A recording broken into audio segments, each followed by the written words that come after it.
वैभव कुमार जी का जन्म दिवस है। उसका नाना जी और उनके पापा, उनकी मम्मी बहुत उत्साह के साथ, खुशी के साथ यह सत्संग ज्ञान यज्ञ रखे हैं। पूरे परिवार को कबीर विचार मंच की ओर से हार्दिक बधाई है। आइए मैं आप लोगों को संकेत करता हूं,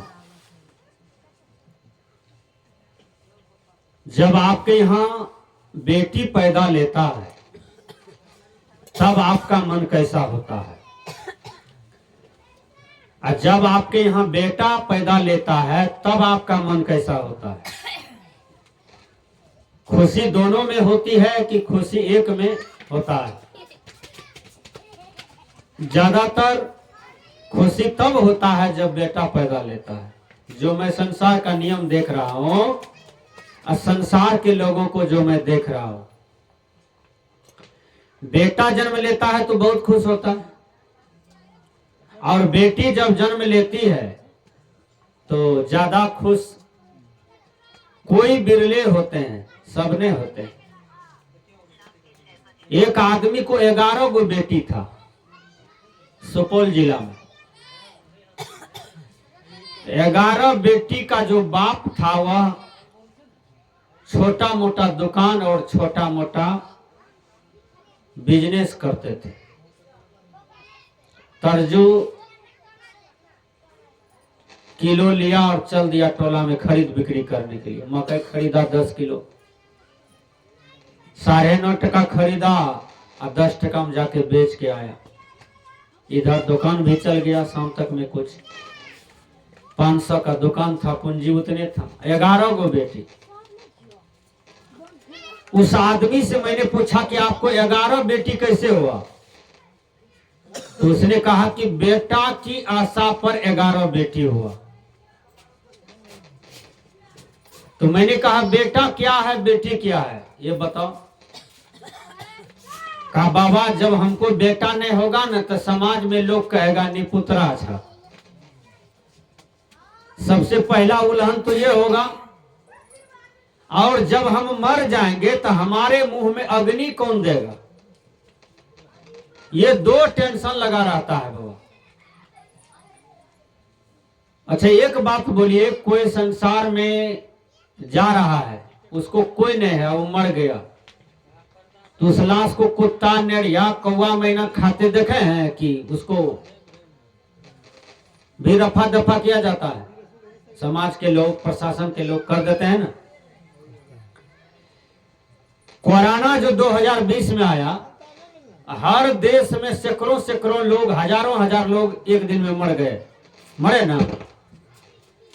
तो लाश को फेंकने वाला भी लोग नहीं मिलता था। कहता था जो लाश को फेंकता है ना उसको भी धड़ लेता है, इसलिए लोग सटते भी नहीं थे मुर्दा में। तब मशीन ही उस लाश को पकड़ के गाड़ी में रखता था, अब मशीन ही खोद करके उस लाश को मट्टी के अंदर में दफना दिया। कोरोना वाला लाश एक कोठो बेड शीट पर सरा, नहीं सरा, उसको मनुष्य व्यवस्था कर न लिया। तो आप जो कहते हैं कि मुंह में अग्निदान कौन करेगा तब हमको सदगति होगी, सदगति बेटा के मुंह, बेटा के अग्निदान करने से नहीं होता है।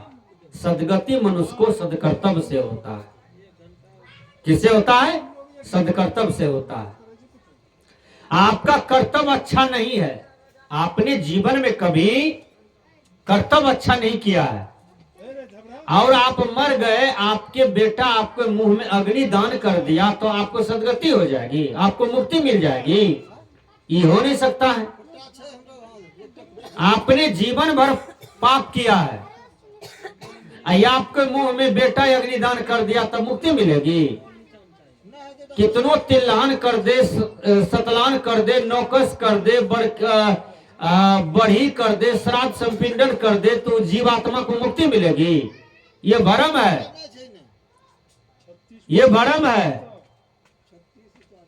सदगुरु कबीर कहते हैं मुक्ति क्या है पहले समझिए। मुक्ति का मतलब होता है छुटकारा। मुंह में आग दे दिया, मरने के बाद क्रियाक्रम आपका कोई कर दिया 10 लाख टका लगा करके, चाहे बेटा करे, दियाद करे कि टोला पड़ोसी करे, इसको मुक्ति नहीं कहते हैं। मुक्ति का मतलब होता है छुटकारा। आप यदि प्रपंच को त्याग कर दिए, आप अपने जीवन की समस्त बुराइयों का त्याग कर दिए, आप साधना करते हैं, आप ध्यान करते हैं, समस्त विषय विकार को आपने साधना से जला दिया, इसी को छुटकारा कहते हैं। काम से छुटकारा मिली, क्रोध से छुटकारा मिला, लोभ से छुटकारा मिला, इसी को मुक्ति कहते हैं। ये समस्त विकार को आपने त्याग कर दिया, यही छुटकारा है, इसी को मुक्ति कहते हैं। और जिस मुक्ति गति की बात आप कर रहे हैं, शुरू से अनादि काल से ये भ्रम है। इसलिए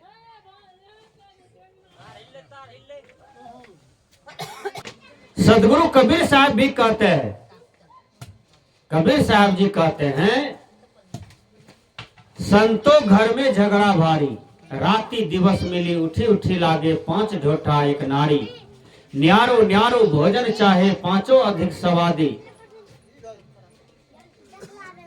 कोई काहू का हटा न माने, आप ही आप मुरादी, दुर्मति केर दोहागिन मेटे, ढोट ही चांप चपेरे, कहीं कबीर सोई जन मेरा, जो घर की रारी निबेरे।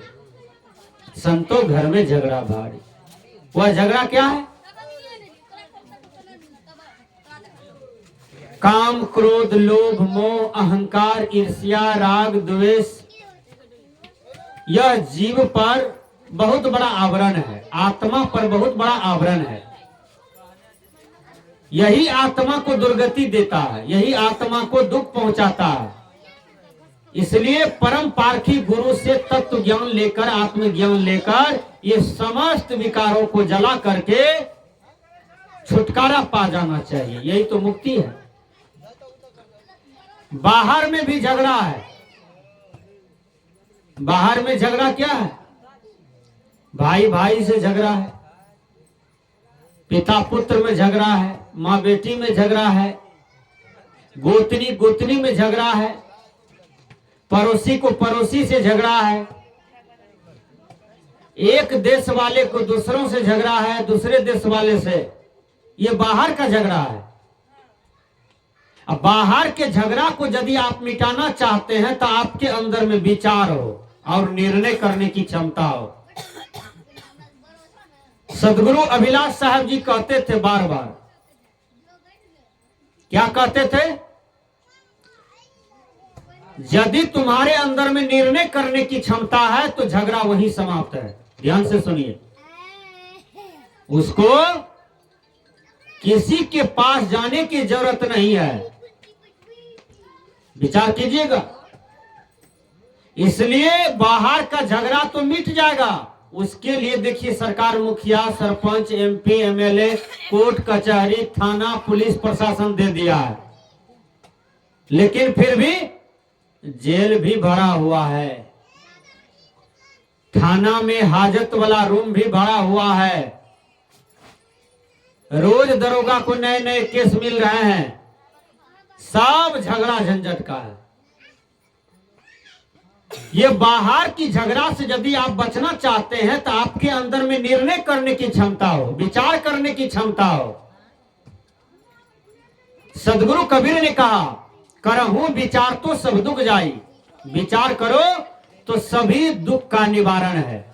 अब विचार नहीं करोगे तो तुम्हारा जो दुख है वह कोई नहीं मिटा सकता है। विचार कीजिए, जो ज्ञानी है अब उसको कोई लड़ने के लिए बोले तो लड़ेगा? नहीं लड़ेगा। कबीर साहब का लड़ाई कहां है आपसे? है बाबा मिही को लड़ाई था आपसे, स्वामी विवेकानंद को लड़ाई था आपसे, बोलिए ना। मां मीरा को लड़ाई था आपसे, सबरी को लड़ाई था आपसे, सूरदास जी को लड़ाई हुआ आपसे? नहीं हुआ। क्यों? ये विचारवान थे, ये ज्ञानवान थे, इसलिए लड़ाई नहीं हुई। तो सदगुरु कबीर साहब जी कहते हैं कि समस्त झगड़ा को मिटाना चाहते हो तो आप अपने अंदर में विचार को तैयार करो। देखिए,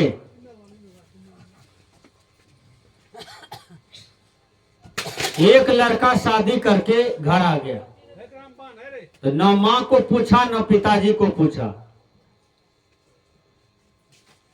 मां कहती है बेटा रे ये कौन है? तो लड़का कहता है मां जी ये तुम्हारा पुतहु है। कहाँ है? फलमा के घर पुतो आई तो पलंग लाई, कुर्सी लाई, टेबुल लाई, हाथी लाई, घोड़ा लाई, सोना लाई, चांदी लाई, गाड़ी लाई, आई खलिए आ गई है खाली हाथ।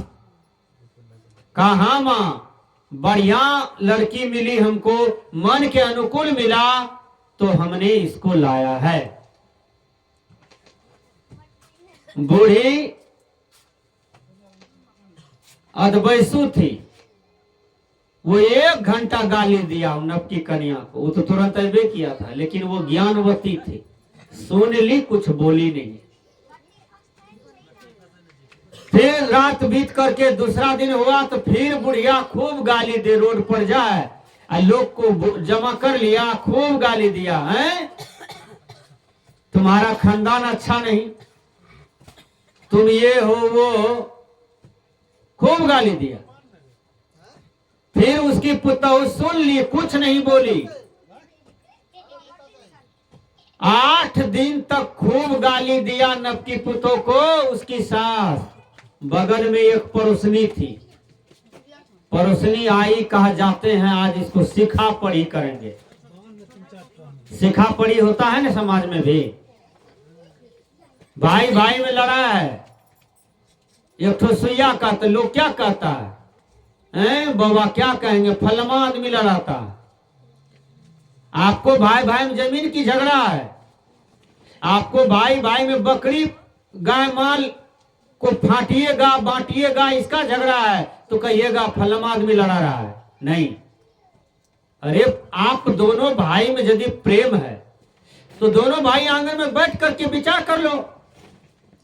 अब विचार कर लो, किसी का वहां जरूरत नहीं है, न भगवान का, न देवी देवता का, न टोला टट्टी का। दोनों भाई विचार कर लो, भैया आधा कट्ठा उधर से आप ले लीजिए, आधा कट्ठा हमको इधर से दे दीजिए। हैं? कभी लड़ा है? नहीं है।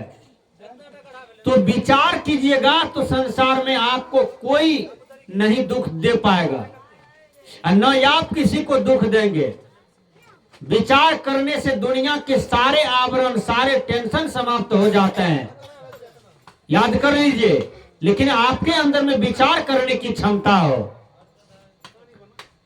तो वो पड़ोसनी जो थी वो आई सिखा पढ़ी करने के लिए। कहा जाते हैं ये बेचारी नवकी कन्यन है, आई कुछ जानती नहीं है, थोड़ा सा सिखा पढ़ी कर देंगे ना तो बुढ़िया को देगी 2-4 गर्दनिया, बुढ़िया ठीक हो जाएगी। है तो ये पढ़ी लिखी थी, होशियार थी, सत्संगी घर की बचिया थी, जैसे हमारे वेदानंद बाबू की बचिया है, तो ये सत्संगी परिवार की बचिया है। अब देखिए इसको जो बेटी है, क्या नाम है बेटी का? दिव्या। दिव्या कुमारी का जब जन्म दिवस मनाया गया था तो उसमें सदगुरु धर्मस्वरूप साहब जी भी आए थे और हम भी आए थे। अब वेदानंद बाबू के दरवाजे पर कितने बार हम लोग आ चुके हैं। हम लोगों का ये कहिए यहाँ कबीर विचार का एक अड्डा है, कोई भी महात्मा आते हैं तो पहले वेदानंद बाबू को खोजते हैं। क्यों? क्योंकि यहाँ उन संत महात्मा का सेवा होता है। और एक गिलास पानी हो कि 1 गिलास दूध हो कि 100 टका हो झोली में महात्मा को देना, वो काम कौन करते हैं? तो वेदानंद बाबू करते हैं। इसलिए कोई भी साधु महात्मा आते हैं तो पहले यहाँ पर चरण पड़ता है। काहे? तो सेवा से जीते हुए हैं ये पूरे परिवार, सभी महात्मा को। तो मैंने कहा वो सिखा पढ़ी करने के लिए जो आई तो सत्संगी घर की बचिया थी, समझदार थी। वो सास को 8 दिन तक गाली सुनती रही लेकिन जवाब नहीं दिया। सास को भोजन भी देती थी, सास का सेवा भी करती थी, सास का सब काम करती थी, लेकिन सास गंदी बात बोलती थी तो चुप हो जाती थी, कुछ नहीं बोलती थी। गीता पढ़ने लगती थी, पदावली पढ़ने लगती थी, बीजक निकाल के, रामायण निकाल करके वह नई कन्या पढ़ने लगती थी। सास के बात पर ध्यान ही नहीं देती थी। बुढ़िया गाली देती थी, रोड पर जाके, सड़क पर आकर गई अंगना में है, टोला में सब आदमी जमा हो जाता था, लेकिन पुतों को कोई टेंशन नहीं। देखिए, जब गाली देते देते बुढ़िया बगल वाले से पानी मांगे, देंगे पानी, एक गिलास देंगे, प्यास लग गए। देखिए, ये गाली देते देते उसको कंठ सूख जाता था और पानी मांगता था पड़ोसनी से, पानी पीता था, फिर गाली पड़ती थी। और जब थक जाए तो तब सोने चली जाती थी। और तब उधर से पुतहू निकले और मने मन हंसे, सब काम करे। वो सिखाने के लिए जो महिला आई बगल से, तो वो महिला कहती है, बहन जी आपको हम पेच बताते हैं। अब जब गाली देगी ना आपके सास, तो आप क्या कीजिएगा, आपका दूल्हा जब नहीं रहे तो बूढ़ी को ऐसे ऐसे ठुठवा दिखाइएगा, दोनों ठुठवा, और पिनकेगी, और बताह बनाइए उसको, ऐसे ऐसे हाथ कीजिएगा, दिखाइएगा उनको, तो और पिनकेगी, थक जाएगी। और जब थक जाएगी बोलते बोलते, तब आप 4-5 थप्पड़ मुंह में खींच के मारिएगा। हैं, लोग तो जानिए रहा है कि पुतों को ये गाली रोज पड़ रही है, थप्पड़ मारिएगा, बुढ़िया सैता जाएगी, और उसी दिन से आपका झगड़ा समाप्त हो जाएगा। तब वो कहती है, सत्संगी घर की बच्चिया, पढ़ी लिखी बच्चिया, बिल्कुल लक्ष्मी स्वभाव का था, शांत स्वभाव की थी। वो कहती है, बहन जी वही बूढ़ी माँ का बेटा से मेरा शादी हुआ है, जो मेरे मांग में सिंदूर दिया है, वही ने मेरे मांग को सजाया है, और वही हमको प्रेम देता है, प्यार देता है, भरपेट भोजन देता है। उन्हीं की कृपा से बेटा भी होगा, बेटी भी होगा यही घर में, और सब चीज मेरा ही है, मेरा ही होगा। बहन जी, सास को कुछ सामान रुपया नहीं मिला है तो उसको मन में तकलीफ है, गाली दे रही है, हम गाली सुनिए रहे हैं, नहीं गाली उसका ले रहे हैं, तो इसमें टेंशन होने की क्या जरूरत है। बहन जी, आप हमको 2000 टका दीजिए, हम नहीं लेंगे तो वो रुपया किसका होगा? कहा वो तो मेरा ही हो जाएगा। कहा उसी प्रकार 2 घंटा तक सास गाली देती है, हम लेवे नहीं करते हैं, वो किसका होगा? कहा वो तो उसी का हो जाएगा गाली। कहा इसमें टेंशन करने की क्या जरूरत है, वो गाली देती है 2 घंटा तक, हम लेवे नहीं करते हैं। आप हमको 2 किलो जिलेबी दीजिए, मीठा रसगुल्ला दीजिए, हम नहीं लें तो वो किसका होगा? कहा वो तो मेरा ही रह जाएगा। कहा उसी प्रकार वो गाली पड़ती है, हम लेवे नहीं करते हैं, सुनवे नहीं करते हैं। किसी ने कहा है आए मेरे दोस्त, बुरा मत सुनो, बुरा मत देखो, बुरा मत बोलो। न किसी की बुराई सुनना चाहिए, ध्यान से सुनिएगा, और न किसी की बुराई बोलना चाहिए, और न तो बुराई देखना चाहिए। ये तीनों यदि आपका गंदा है, श्रवण शक्ति गंदा है, बोलन शक्ति गंदा है, दृष्टि शक्ति गंदा है, ये तीनों यदि आपका गंदा है तो आप रोज पाप कर रहे हैं, वही पाप के चलते आपको दुर्गति भोगना पड़ेगा। इसलिए मैंने कहा कि सदगुरु कबीर साहब जी कहते हैं कि अपना निर्णय करो, अपना विचार करो, तो संसार में कहीं झगड़ा है नहीं। आपको कोई लड़ाने आता है, आपको कहता है लड़ो, आप उसको हाँ हाँ कह दीजिए, बाद में अपना ठामे पर रहिए। विचार कीजिए, सत्संग रसिए, सत्संग बसिए, लीजिए सबका नाम, हाँ जी कहते रहिए, रहिए अपना ठाम। देखिए, लड़ाई का जन्म मूर्खता से भी होता है। 2 भाई में बहुत प्रेम था, 2 भाई में, और दोनों भाई बहुत कमा करके जमीन भरना लिया, मकान बना लिया, 10 ठो भैंस ले लिया, 10 ठो गाय ले लिया, बाल बच्चा को पूर्णिया पटना में पढ़ाने लगा, टोला में सबसे ज्यादा विकास किया वही दोनों भाई। प्रेम जो था, एक ठो उसी गांव में एक आदमी सोचा कैसे इन दोनों भाई में लड़ाई लगा दे, लेकिन नहीं भंगठा। वो दोनों भाई बहुत पेच लगाया लेकिन नहीं भंगठा। वही आदमी एक बूढ़ी को 10,000 टका दे दिया और कहा ये दोनों भाई में लड़ाई लगा दो। देखिए, लेकिन बूढ़ी जो आई तो छोटका भाई को पटिया के ले गया एकांत में और उसको पढ़ाने लगा अजुल फजूल कि तुम्हारा बड़का ऐसा ऐसा करता है। अब बड़का को भी ले गया फूटा करके एकांत में समझाने बुझाने के लिए। तो कहा बड़की माँ क्या करें, कहा कान कपा ढाओ न, उसको भी कहा कान कपा ढाओ न। देखिए दोनों भाई बात सुन लिया लेकिन अपना विचार करके चला, लड़ाई कहीं नहीं हुआ। देखिए ये अपना विचारे नहीं है, ये अपना विवेक के नहीं है तो आपको पग पग पर लड़ाई होगा। आप दूसरे की माथा पर विवेक से विचार से चलते हैं कि अपना विचार पैदा कीजिएगा। भगवान बुद्ध ने कहा अपो दीपो भव, अपना विचार पैदा करो, ये अपना प्रकाश पैदा करो तो संसार में तुम्हारा जीवन का कल्याण हो जाएगा।